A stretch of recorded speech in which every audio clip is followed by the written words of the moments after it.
Hello friends, in this video I will show how to prevent hard disk from going to sleep on Windows 11 or 10.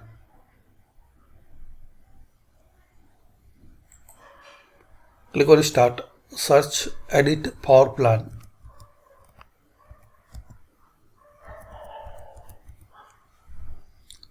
Open Edit Power Plan.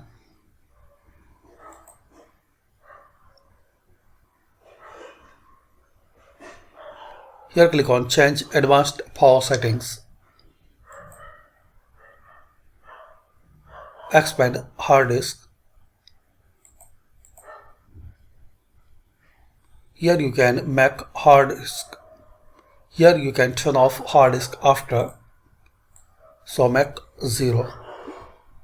On battery and on plugged in, make it 0. Then click on Apply. Then here click on OK. Now close and restart your system. So this is the method to prevent hard disk from going to sleep. Thanks for watching. Please comment this method work for you or not.